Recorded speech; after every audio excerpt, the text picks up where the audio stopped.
Le plus grand joueur de l'histoire du football s'est éteint à l'âge de 82 ans. Il a marqué à jamais l'histoire du sport le plus populaire de la planète. Le football vient de perdre son plus illustre ambassadeur, son totem et l'une de ses plus grandes références. Le seul à avoir gagné 3 Coupes du Monde en 1958, 1962 et 1970. Il a également participé aux premières heures de la gloire du football brésilien, celle qui contribue aujourd'hui encore à la légende sportive de ce pays. Ce n'est donc pas un hasard s'il a aussi été désigné comme athlète du siècle en 1999 par le Comité international olympique. Il gagna son premier mondial alors qu'il n'avait que 17 ans et endossa la panoplie de jeunes prodiges grâce notamment à un but somptueux contre l'équipe de France en demi-finale. Le football n'était pas le seul talent de Pelé. Il était également acteur, scénariste et producteur. En effet, il avait aussi l'oreille musicale et jouait notamment de la guitare.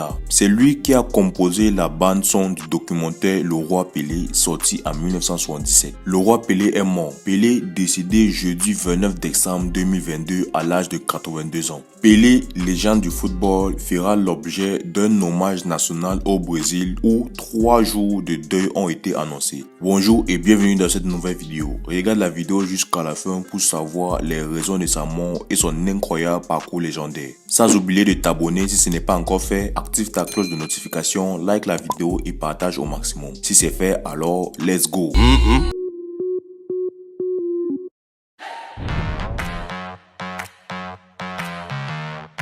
Edson Arantes do Nascimento dit Pelé, né le 23 octobre 1940 au Brésil et mort le 29 décembre 2022 à Sao Paulo au Brésil. C'était un footballeur international brésilien évoluant au poste d'attaquant et de meneur de jeu dans les années 1950 jusqu'en 1977. Figure majeure du football, Pelé est considéré comme le plus grand joueur de tous les temps. Surnommé le roi, Pelé est l'unique joueur de football à avoir remporté 3 fois la Coupe du Monde de football. En 1958, 1962 et 1970. Désigné athlète du siècle par le Comité international olympique, joueur du XXe siècle par la Fédération internationale de football association, lauréat d'un ballon d'or d'honneur, l'attaquant brésilien est célébré pour avoir marqué plus de 1000 buts dans sa carrière. Une partie d'entre eux lors de matchs amicaux. Attaquant intérieur gauche emblématique du Santos FC, il remporte en 11 reprises le championnat de Sao Paulo dans les années 1950 et 1960 avec le club ainsi que 2 doublés avec la Coupe intercontinentale. Bénéficiant d'une notoriété mondiale, icône sportive, il devient l'ambassadeur pour l'Organisation des Nations Unies et l'Organisation des Nations Unies pour l'éducation, la science et la culture à l'éducation. Il est ministre extraordinaire des sports du Brésil entre 1995 et 1998. Pelé a affirmé durant toute sa vie qu'il avait marqué 1283 buts,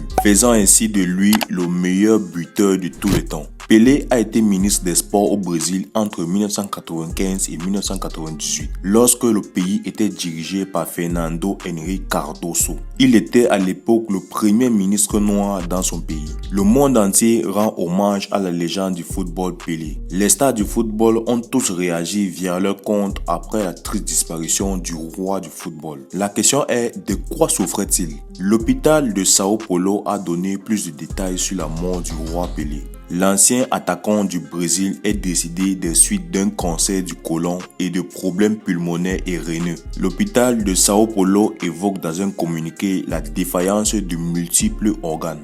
La légende ne meurt jamais, il restera à jamais le roi. Laisse ton avis par rapport à la vidéo en commentaire, partage la vidéo au max, mets ton j'aime pour encourager car c'est nécessaire. Retrouvons-nous très prochainement pour autre vidéo super intéressante sur la chaîne. Propose le sujet de la prochaine vidéo que tu aimerais voir dans les commentaires. Ciao les amis.